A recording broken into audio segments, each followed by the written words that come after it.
अम्मा बाद फ़अऊज़ु बिल्लाहि मिनश्शैतानिर्रजीम बिस्मिल्लाहिर्रहमानिर्रहीम अस्सलातु वस्सलामु अलैका या सय्यदी या रसूलल्लाह व अला आलिका अस्हाबिका या सय्यदी या हबीबल्लाह। नाज़रीन कराम, अल्लाह के फज़ल व करम से हमारा कोर्स जारी व सारी है। अल्लाह तबारक व तआला हम सब के हाल पर अपना ख़ुसूसी फज़ल करम है। गुस्ल के बारे में अर्ज़ कर रहा हूँ।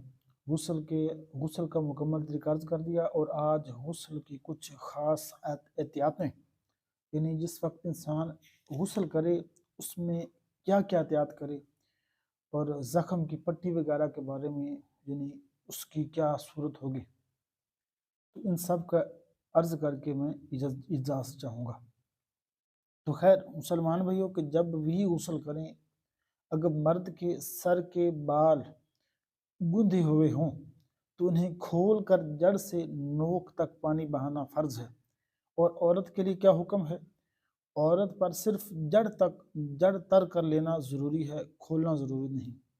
हाँ, अगर चोटी इतनी सख्त गुंदी हुई है कि बेखोले जड़ें तर ना होंगी तो खोलना ज़रूरी है। अगर कानों में बालियाँ या नाक में नथ का छेद सुराख हो, बंद ना हो, तो इसमें पानी बहाना ज़रूरी है।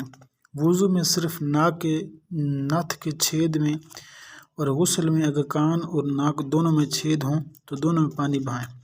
भवें, मूछें, दाढ़ी के हर बाल के जड़ से नोक तक और उनके नीचे की खाल का धोना ज़रूरी। कान का हर पुर्जा और उसके सुराख में का मुंह धोना ज़रूरी है। कानों के पीछे के बाल हटाकर पानी बहाएं। थोड़ी और गले का जोड़ मुंह उठाए बगैर न धुलेगा। हाथों को अच्छी तरह उठाकर बगलें धोएं।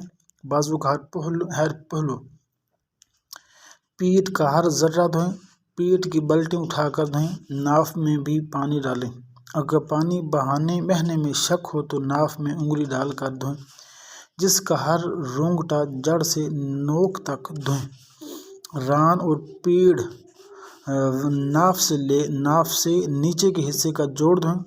जब बैठ कर नहाएं तो रान और पिंडली के जोड़ पर भी पानी बहाना याद रखें। दोनों शरीर के मिलने की जगह का ख्याल रखें, खुसूसन जब खड़े होकर नहाएं। रानों की गोलाई और पिंडलियों की करवटों पर पानी बहाएं।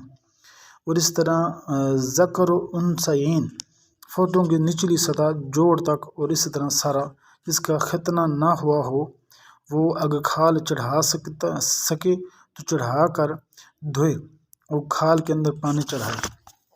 और इस तरह औरतों के लिए ढलकी हुई पस्तान को उठाकर पानी बहाएं।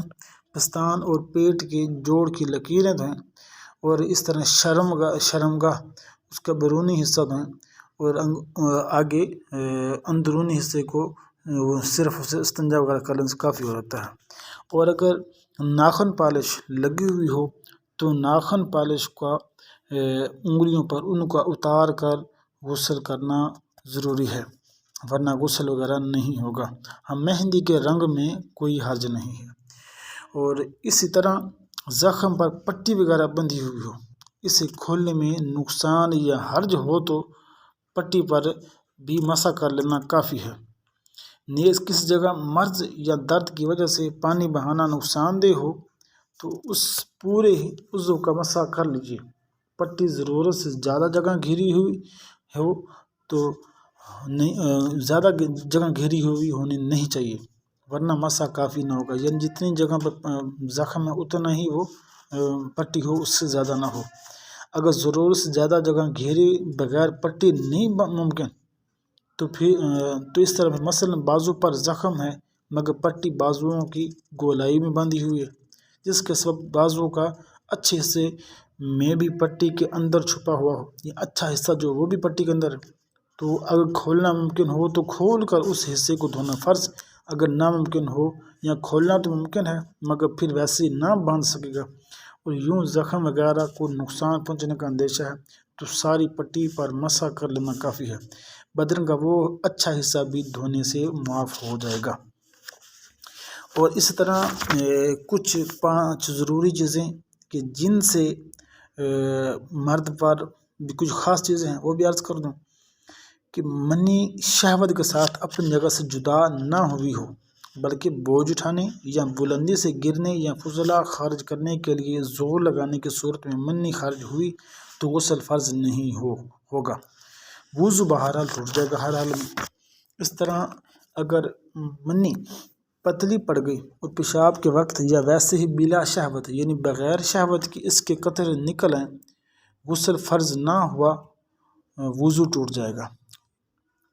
یعنی پہلے جو چیزیں میں نے عرض کی تھی کہ جن سے غسل فرض ہو جاتا ہے، یعنی جن 5 چیزوں کے بارے میں کہ منی وہ اس طرح کچھ عرض کر دوبارہ کر دیتا ہوں کہ منی کا اپنی جگہ سے شہوت کے ساتھ جدا ہو کر عضو سے نکلنا، اطلام یعنی سوتے میں منی کا نکلنا، شرمگاہ حشفہ کا خواہ شہوت ہو یا نہ ہو، انزال ہو یا نہ ہو، یعنی دوسری شرمگاہ میں داخل ہونا، دونوں پر غسل فرض، حیض سے فارغ ہونا اور نفاس وغیرہ سے فارغ ہونا، یہ 5 چیزیں جس سے غسل فرض ہوتا ہے۔ لیکن اب جو عرض کر رہا ہوں وہ اس طرح ہے کہ اگر جن سے غسل فرض نہیں ہوتا، یعنی وہ ضرور چیزیں عرض کر رہا ہوں۔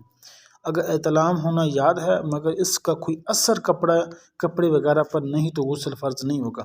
یعنی رات کو سویا تو اس کو یاد تھا کہ خواب میں شاید جس طرح بھی اس کو یاد آ رہا ہے مجھے احتلام ہو گیا، تو پھر لیکن صبح اٹھا اس نے کپڑے اچھی طرح دیکھے، احتیاط خوب کی، لیکن اس کو کوئی اثر وغیرہ نہیں محسوس ہو، نہیں لگا، تو پھر اس پر غسل فرض نہیں ہے۔ یعنی رات کو ایسا محسوس ہوا کہ شاید مجھے احتلام ہو گیا، لیکن صبح اس نے بہت غور سے دیکھا، اس پر ایسا اثر نہیں دیکھا، تو پھر اس پر غسل فرض نہیں ہے۔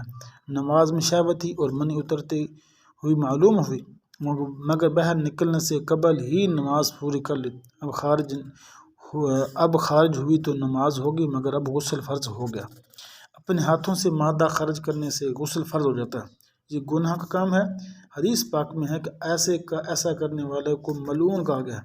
ایسا کرنے سے مردانہ کمزوری پیدا ہوتی ہے اور بارہا دیکھا ہے کہ بالآخر آدمی شادی کے قابل بھی نہیں رہتا۔ حضرات محترم، اس طرح ہی اپنے ہاتھوں سے مادہ خارج کرنا یعنی مشت زنی کرنا، اس کے بارے میں اعلیٰ حضرت رحمۃ اللہ علیہ وہ ارشاد فرماتے ہیں کہ بروز محشر ایسے آدمی کے لیے اللہ تبارک و تعالیٰ یہ عذاب دے گا، ذلیل و رسوا کرے گا کہ اس کی ہتھیلیاں گبھن ہوں گی، اس کی ہتھیلیاں حاملہ ہوں گی۔ تو اللہ تبارک و تعالیٰ ہم سب کو ایسے بیماری سے محفوظ رکھے، اور جو انسان گناہوں سے محفوظ نہیں رہتا تو اس کے لیے لا حول شریف کہ وہ زیادہ کثرت سے پڑھے۔ قل اللہ احد یہ صورت ہر روز صبح اور شام 11 مرتبہ پڑھ لیا کرے، تو اللہ تبارک و تعالیٰ ہم سب کا حامی و ناصر ہو۔